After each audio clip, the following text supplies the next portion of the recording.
Je gardais toujours mon matériel à portée de main, juste au cas où. Chaque fois que je voyais un homme sexy se garer à côté de moi, sur le parking du centre commercial, j'avais envie de brûler sa voiture.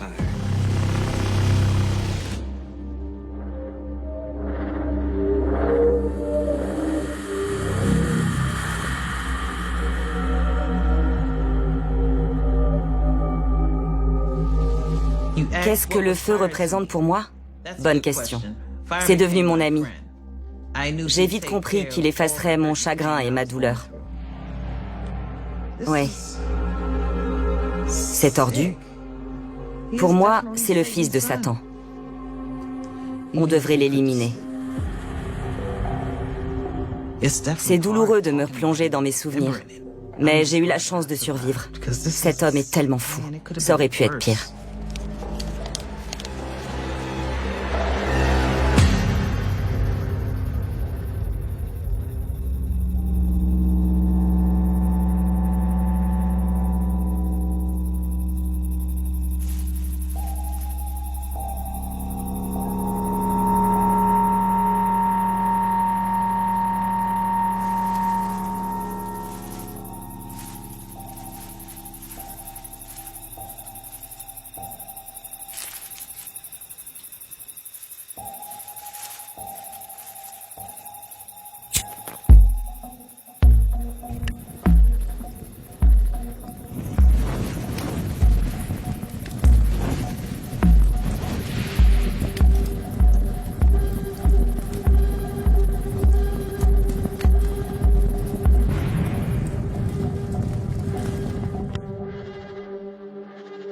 Tout a commencé par un feu sur le porche d'une maison.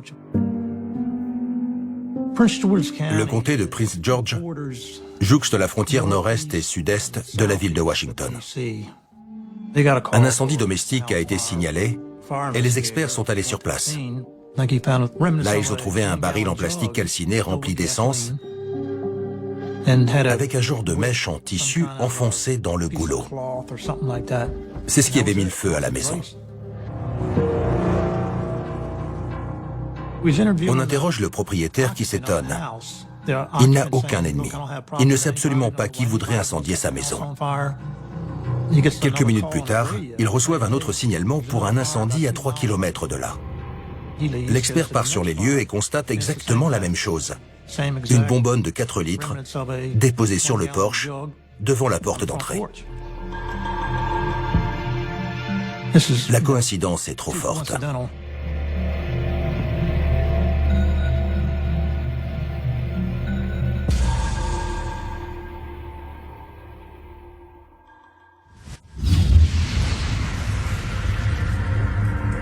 Je vous résume sa technique. Il remplissait la bonbonne d'essence, prenait un tissu, ici une chaussette, et l'enroulait autour. Puis il laissait le paquet près de la porte et allumait la mèche. Une fois que la bonbonne explose, le feu se propage très vite. Les vapeurs de l'essence agissent comme une torche et le feu double de volume toutes les 30 secondes. Et donc, en très peu de temps, le feu gagne tout le mur de la façade, la porte et le porche. Il agissait toujours en pleine nuit, quand tout le monde dormait. Le temps que les victimes réagissent, c'était trop tard.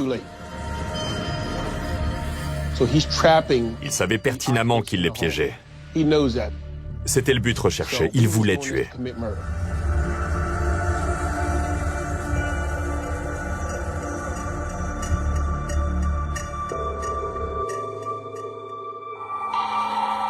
On consultait frénétiquement les archives de la ville pour savoir s'il y avait eu d'autres incendies de ce type à Washington. Il en avait déjà commis 2. Peut-être qu'il y en avait plus. Cette maison abritait 4 personnes le mois dernier, lorsque quelqu'un y a mis le feu. Par chance, tous les occupants ont évacué à temps. Les autorités suivent désormais la piste d'un pyromane en série et auteur présumé de 5 autres incendies criminels dans la région de Washington.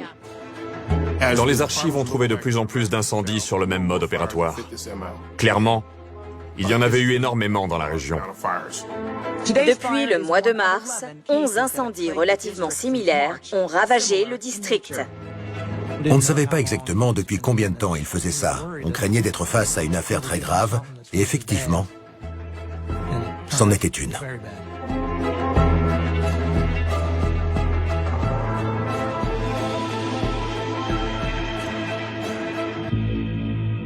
Tous les incendies se sont déclarés en pleine nuit, dans des maisons occupées comme celle-ci, dans laquelle Lou Edna Jones, 86 ans, a perdu la vie.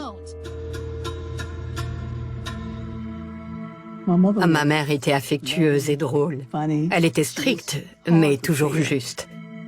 Elle se faisait des amis partout où elle allait.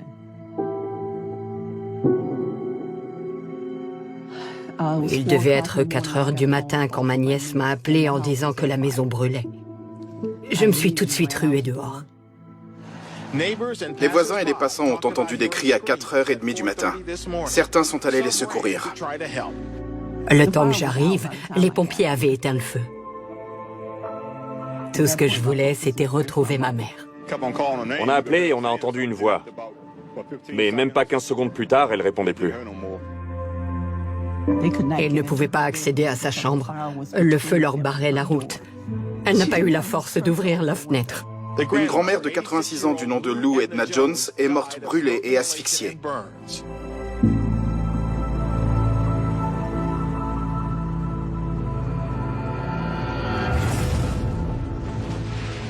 J'étais profondément choquée d'apprendre que c'était l'œuvre d'un pyromane.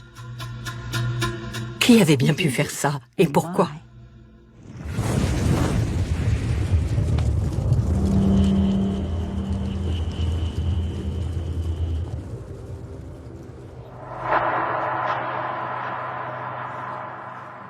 C'est le jardin de la maison où j'ai grandi.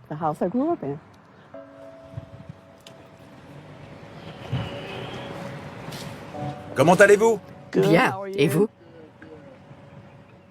Je ressens encore une douleur immense à cause de la façon horrible dont elle est morte.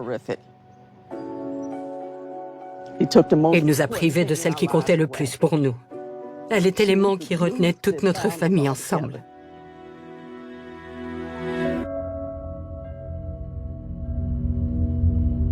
Maintenant que l'incendie avait fait une victime, on s'est dit que ce n'était sûrement pas la seule. Et s'il y en avait plus, il fallait savoir exactement ce qu'il avait commis.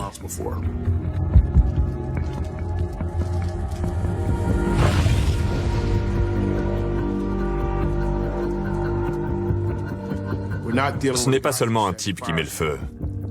Non, on a affaire à un tueur en série.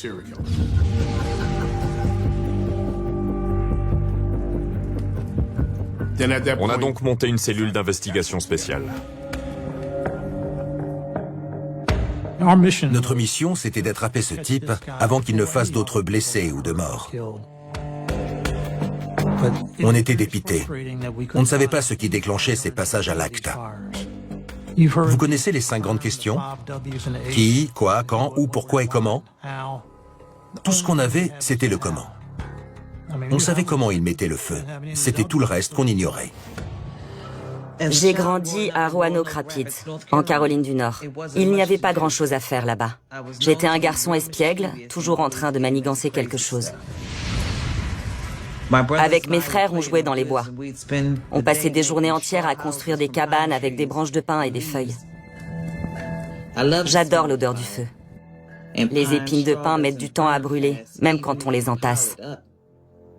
Pour s'amuser, on allumait des feux. Ça passait le temps.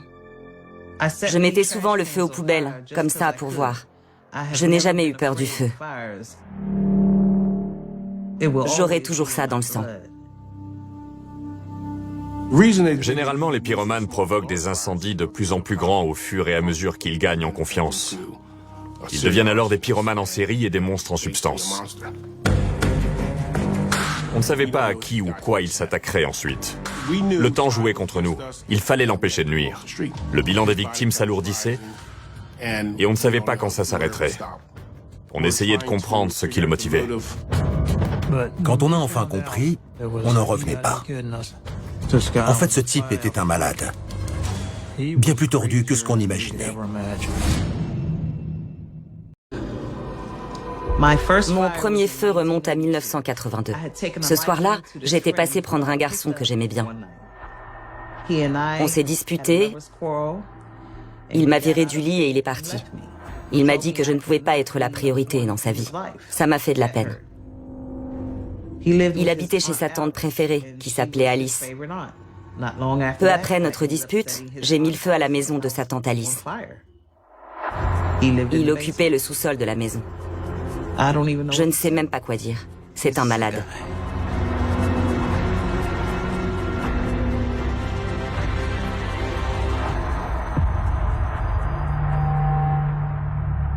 À une période, les incendies étaient quotidiens. On ne savait toujours pas ce qui le motivait à passer à l'acte. Mon fiancé a réussi à faire sortir les enfants. J'étais sous le choc. Quand on n'a aucune information, ça peut être très angoissant. On se retrouve à chercher une aiguille dans une botte de foin. Je ne comprends même pas quel intérêt il y a à faire ça. On essayait de comprendre le mobile de cet homme, de savoir pourquoi il allumait des feux devant la porte des gens, mais ça restait très mystérieux. Je ne pensais pas qu'il visait des lieux en particulier. Il voulait juste que ça brûle. Je mettais le feu pour des raisons différentes. Personnelles, liées au sexe, par jalousie ou par vengeance. Parfois, j'étais juste curieux des dégâts.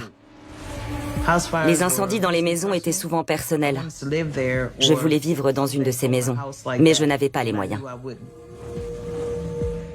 Sérieusement ? Si une maison te plaît, pourquoi la brûler? Au contraire, il faut essayer de bosser dur pour se l'acheter un jour, non?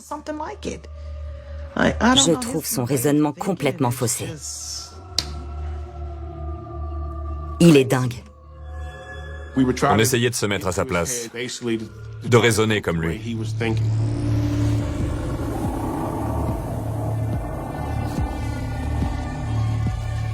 On ne savait pas qu'il était attiré par les hommes.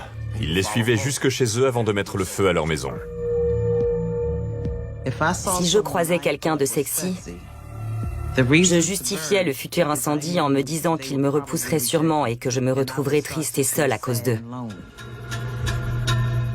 Je veux le voir sortir de chez lui.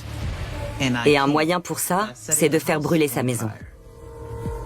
Ça m'excite énormément. Je fantasme sur différents scénarios comme ça. C'est parfait pour se masturber. Il est taré. Désolé de l'expression, mais... Ce type mérite de mourir.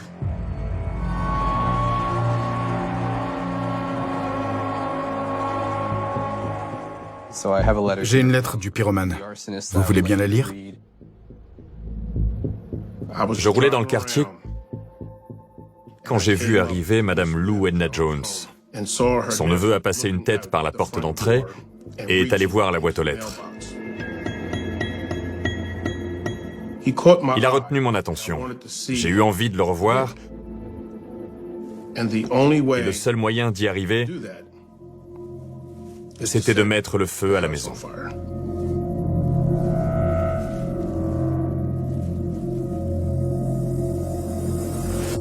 Ce type est un malade.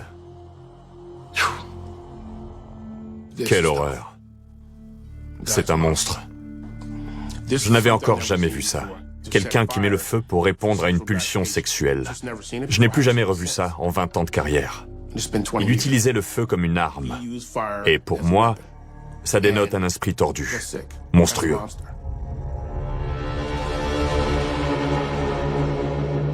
S'il tenait tant à voir mon neveu, il aurait pu frapper à la porte. Mais il s'en fichait des autres. Tout ce qui l'importait, c'était son plaisir à lui. J'aimerais bien me retrouver face à lui, seule, pendant un petit quart d'heure.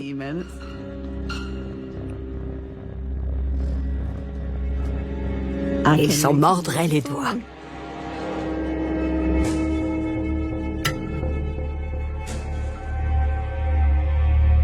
Il devait se croire invincible. La plupart des pyromanes récidivent indéfiniment jusqu'à ce qu'ils soient arrêtés ou qu'ils meurent dans un de leurs incendies. Tant qu'on ne les arrête pas, ils vont continuer à tuer. Il fallait l'arrêter immédiatement.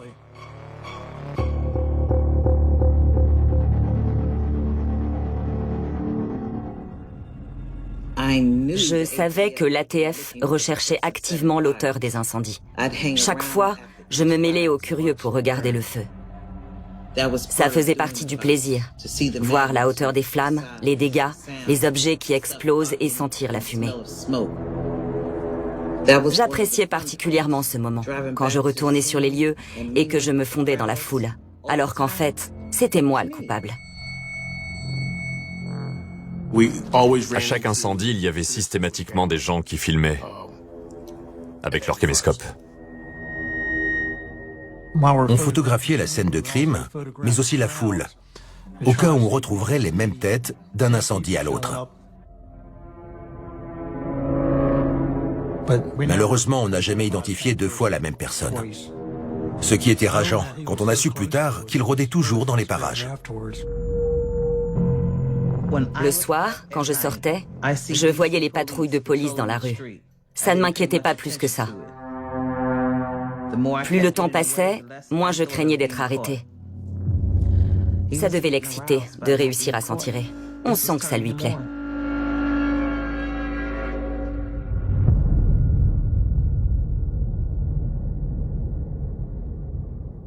On a été informé d'une tentative d'incendie criminel. C'est une femme qui a appelé. Ses 3 fils étaient rentrés à 2 heures du matin cette nuit-là. En se garant devant la maison, ils avaient vu un homme assis sur le porche. Qu'est-ce qu'il faisait assis là? Ça devait être une sorte de mise en condition, un moment de transition pour faire sortir le monstre qui est en lui. Les 3 jeunes ont chassé le type. Il a laissé son sac avec son matériel habituel devant la maison. Les frères ouvrent le sac et voient un genre de bidon d'essence. C'est bizarre. Ils décident donc de le suivre, mais le type détale en courant et se cache. Je m'en souviens très bien. J'ai eu chaud ce soir-là. Si je ne m'étais pas couché par terre à un moment, je me serais certainement fait attraper. J'étais resté assis trop longtemps sur leur porche. Je m'en suis tiré de justesse. Enfin, on avait des témoins oculaires. Et 3 par-dessus le marché. C'était le coup de pouce qu'on attendait.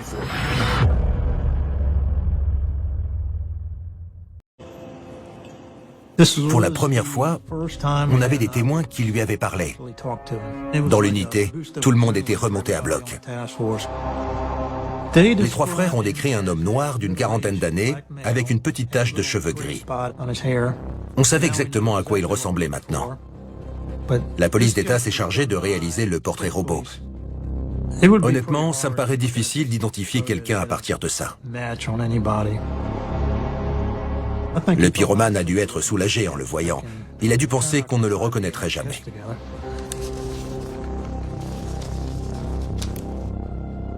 Je savais bien que la police cherchait à m'identifier. Je voyais mon portrait robot affiché partout, dans les endroits que je fréquentais. Les stations essence où j'allais avant de mettre le feu, et à la supérette, où j'allais souvent acheter des bonbonnes d'eau. D'ailleurs, l'unité d'investigation de l'ATF traînait souvent là le soir. J'entrais dans la boutique, droit dans mes bottes, pendant qu'ils lisaient le journal. C'est dingue d'imaginer qu'il passait devant son portrait robot en se disant « C'est bon, ils ne mourront jamais ». Le portrait robot n'était pas ressemblant et il le savait. Ça le désinhibait d'autant plus.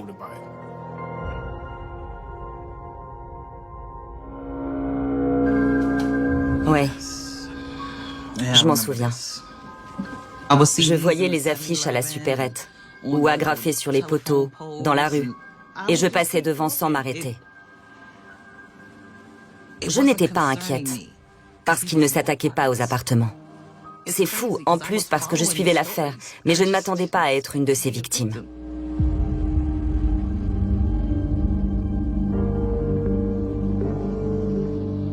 Je vivais au premier étage. Une nuit, à 2 ou 3 heures du matin, je dors tranquillement quand mon alarme incendie se déclenche.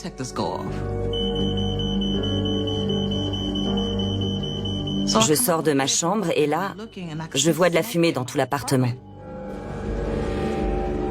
J'ouvre la porte d'entrée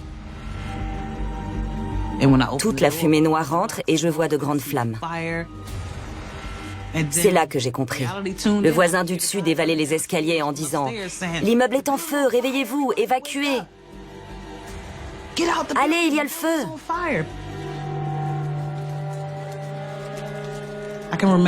Je me souviens des enfants et de mes voisins qui criaient et pleuraient en descendant l'escalier. Je les entends encore.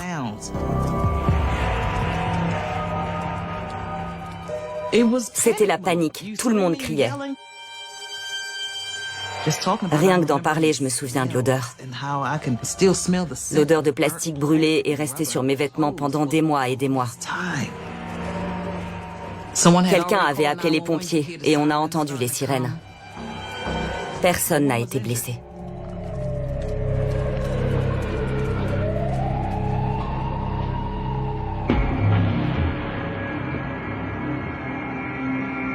On a retrouvé des bonbonnes en plastique dans les parties communes de l'immeuble.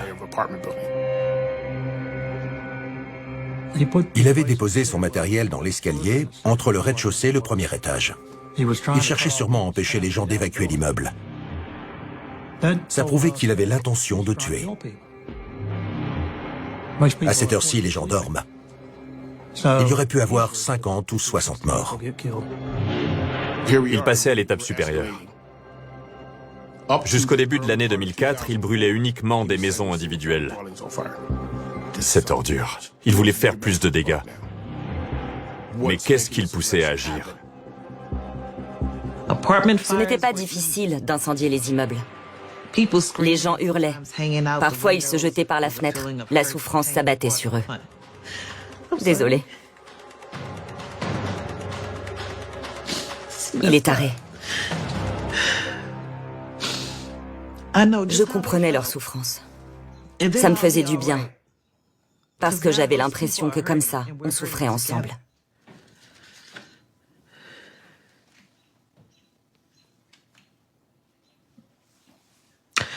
Il aurait pu être condamné à mort, franchement.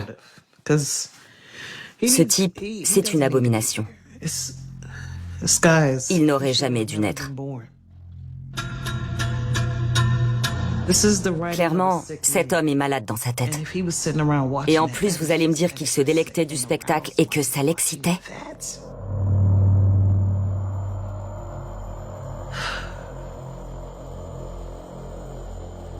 Ça va me hanter toute la nuit.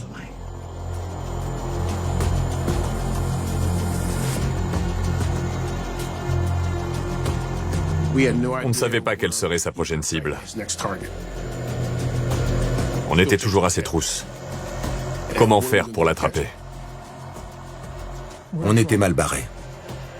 C'était quoi l'étape suivante? Les hôpitaux? Les crèches? Jusqu'où est-ce qu'il irait?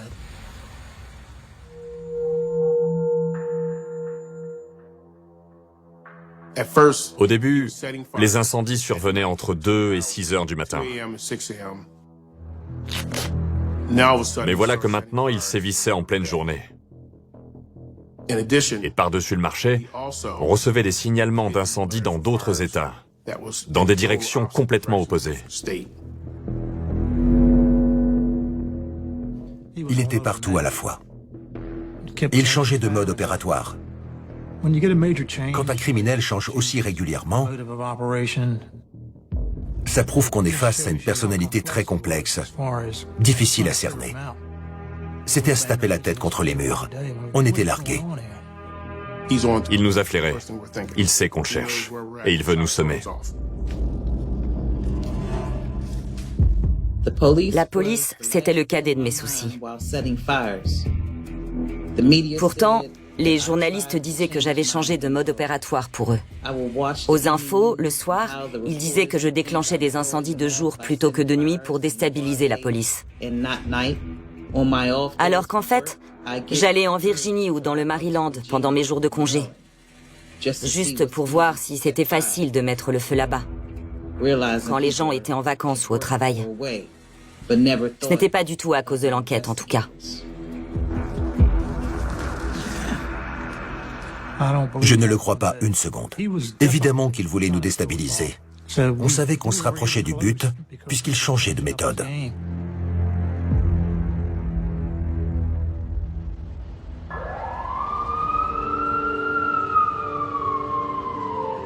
On est appelé en urgence sur un incendie et en route on trouve par hasard un pantalon d'uniforme des Marines en pleine rue. C'était très étrange. Ils ont ramassé le pantalon et un des enquêteurs a eu l'idée de le faire analyser par la police scientifique de Washington, juste au cas où.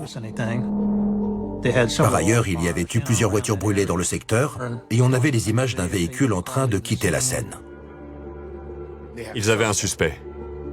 Un certain Thomas Sweat. On était fous de joie. C'était la première fois que j'entendais ce nom-là. Plus tard, on a appris qu'il était le gérant du fast-food de Bladensburg Road, à seulement 3 pâtés de maison de chez ma mère. Elle y allait souvent d'ailleurs. Donc, ils avaient forcément dû échanger quelques mots, si ce n'est plus. Ils s'étaient croisés, c'est certain. J'allais régulièrement là-bas. Est-ce que ce type m'avait suivi jusque chez moi? Physiquement, il était normal. Il n'y avait pas écrit « pyromane » sur son front.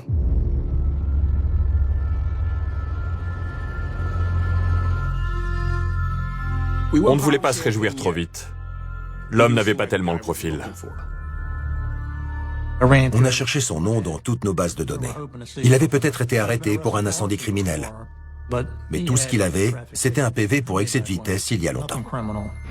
Le jour, c'était un gentil gérant de restaurant qui n'avait jamais un mot plus haut que l'autre.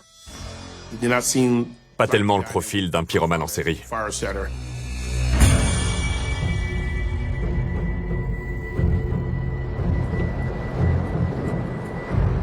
Pendant la filature, on le voit qui se rend à la supérette. Je décide d'y aller pour garder un œil sur lui. Je rentre et Thomas Sweat est là. En plein milieu du magasin, en train de lire le menu. Dès que la porte s'est refermée, j'ai fait 2 pas en avant. Il s'est retourné et m'a regardé. Merde. Je crois qu'il sait qui je suis. On est face à face. C'est la première fois que je vois le pyromane en série de près. Je sais que le type est un monstre, mais là, comme ça, il a l'air normal. C'est assez effrayant de se retrouver face à lui, en sachant ce qu'il a fait, parce qu'il se fond dans la masse. Jamais on n'imaginerait qu'il ait commis ces horreurs. C'est ce qui les rend si dangereux, parce qu'on leur fait confiance. Il s'avance tout droit vers moi et s'en va.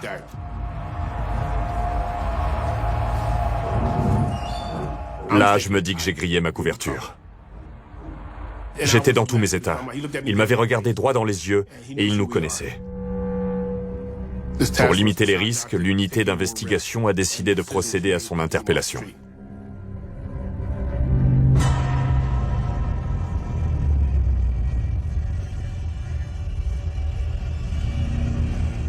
C'était un pari risqué. On l'arrêtait, mais il nous fallait des aveux. Le problème, c'est que s'il refusait de parler, c'en était fini de notre enquête. Fini.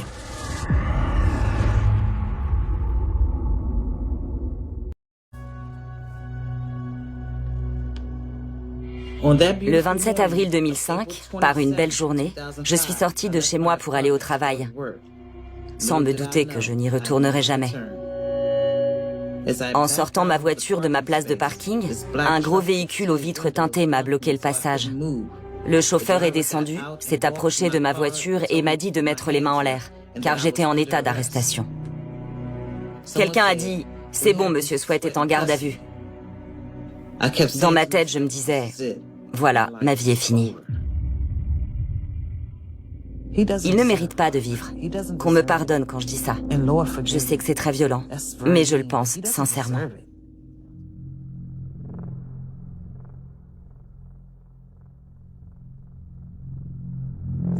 À l'interrogatoire, on voulait lui donner l'impression d'avoir davantage de preuves que ce qu'on avait réellement. C'est l'occasion d'expliquer à nous et à tout le monde ce que vous avez fait. Sweat arrive dans une salle remplie de dossiers et de documents dans des cartons. C'était juste une mise en scène pour l'impressionner. On s'est dit qu'en voyant ces tonnes de dossiers avec son nom dessus, il prendrait peur. Il se sentirait coincé. Et ça a marché. J'en suis arrivé là parce que j'ai traversé des épreuves dans ma vie qui m'ont donné l'impression de ne plus avoir de raison de vivre. Parmi les éléments du dossier, on avait dessiné une carte des incendies. On l'avait agrandie et posée sur un pupitre pour qu'il voie bien toutes les affaires qu'on lui attribuait. En voyant la carte, il a compris qu'on le tenait. Je me suis assis, puis ils m'ont montré une carte immense avec tous les incendies. En voyant tous les noms des gens et des lieux, je me suis effondrée en pleurant. Je les reconnaissais tous. J'ai avoué, parce que j'étais incapable de mentir. J'ai compris que c'en était fini pour moi.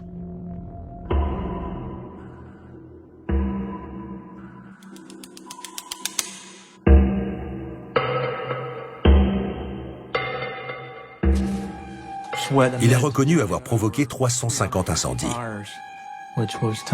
C'était hallucinant. Personne n'imaginait qu'il en avait commis autant. On n'en revenait pas. D'autant qu'ils pouvaient tous nous les détailler. Je me souviens d'être entré dans l'immeuble avec un sac plastique, une bonbonne d'essence et une chaussette. En l'écoutant lister les incendies, on était sidérés. Il avait commencé dans les années 80 et ça avait fait des morts. 2 personnes étaient mortes dans un incendie en 1985, je n'en revenais pas. C'était un cauchemar. Il avait tué 30 ans plus tôt sans être inquiété. Toutes les personnes présentes étaient stupéfaites.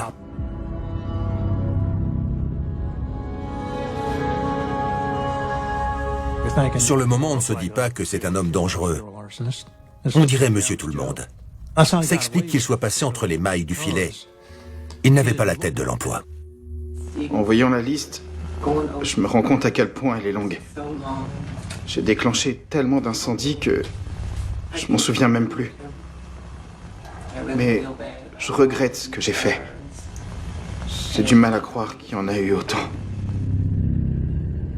Il ne regrette rien. Ou bien juste d'avoir été arrêté. Quand on regrette, on ne le fait qu'une fois. Justement parce qu'on regrette. On ne recommence pas encore et encore.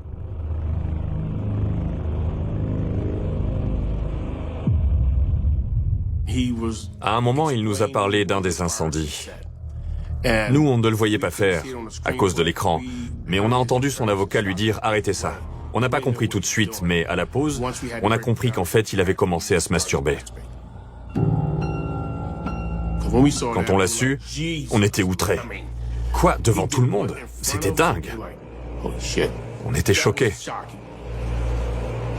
Dire qu'il racontait ses crimes avec une sorte de jouissance. Désolée, j'essaye de ne pas exploser. Ce type est un malade. Il est malade. C'est un taré. J'ai du mal à me contenir, désolée.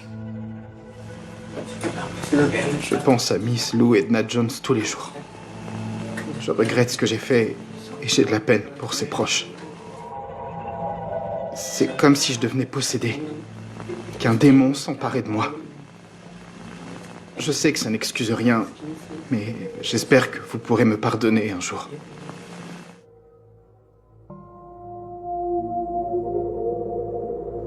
Ça n'excuse rien, tu l'as dit. Il a de la peine pour les proches. Peu importe. Il dit qu'il regrette son geste, mais il savait ce qu'il faisait. Et il a décidé de continuer. D'habitude, je pardonne facilement. Il y a une différence entre pardon et oubli. Ce sont des choses bien différentes.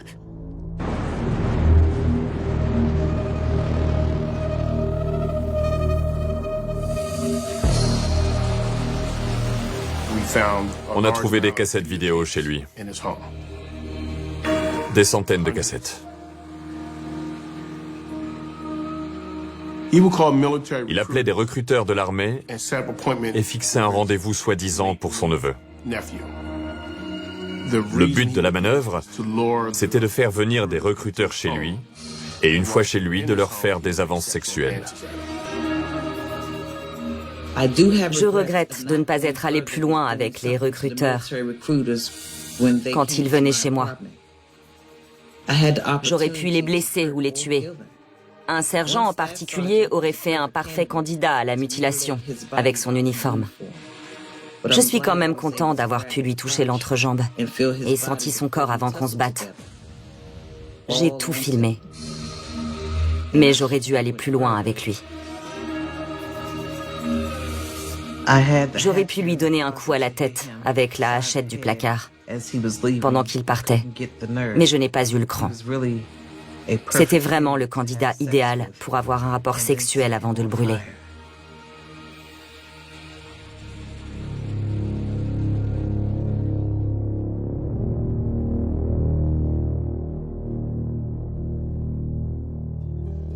Je ne sais pas quoi dire. C'est vraiment tordu. Il changeait constamment de technique et de cible. Qui sait jusqu'où il serait allé et s'il se serait arrêté un jour? Sur d'autres cassettes, il avait filmé des chauffeurs de bus. J'avais toujours mon caméscope sur moi pour filmer les chauffeurs de bus. Je bougeais la caméra pour filmer les mouvements des pieds, puis je la remontais pour filmer leur visage, leurs lèvres, leurs yeux, sans parler de leur uniforme sexy. Le mouvement entre la pédale de frein et l'accélérateur m'excite beaucoup. Même le bruit du bus est sexy, je trouve. C'était ma prochaine mission. On ne comprenait pas bien ce qu'il manigançait.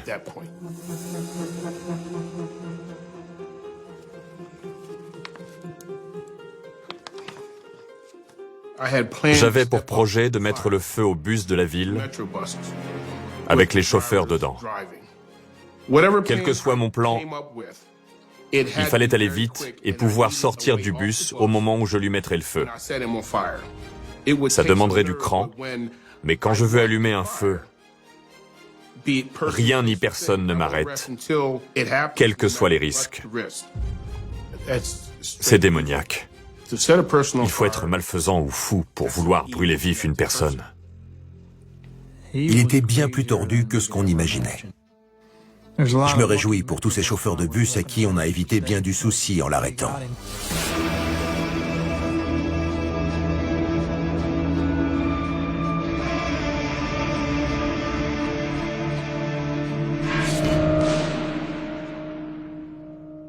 Je ne suis pas satisfaite de la décision de justice, car je contribue à nourrir cet homme avec mes impôts. Je trouve ça révoltant. J'aimerais lui tirer une balle dans les genoux, l'asperger d'essence et partir en craquant une allumette. J'aurais préféré la peine capitale. Je pense qu'il la méritait. Vous pensez qu'il pourrait encore sévir? Je ne sais pas. C'est ça qui est terrifiant.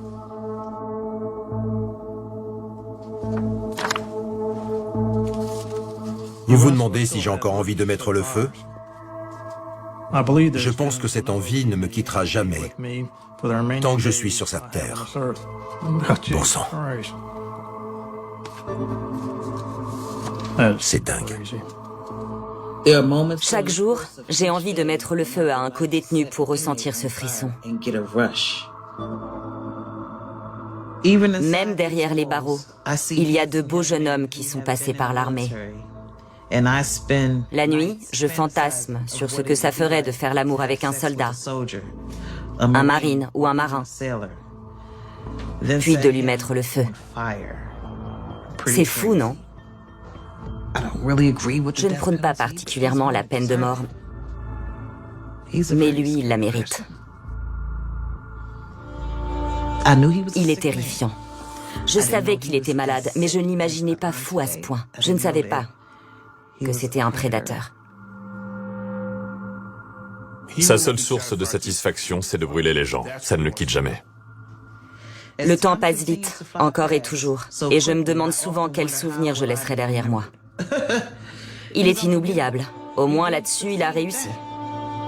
Pour moi, Thomas Sweat est un tueur en série, pas un pyromane. Et vu la teneur de ses lettres, je ne pense pas qu'il changera un jour. Ça fait peur de penser qu'il y a des gens comme lui dans ce monde. Je considère Thomas Sweat comme un individu monstrueux, sans aucune considération pour les gens en dehors de lui-même. Un pyromane en série, un tueur en série et un homme très dangereux.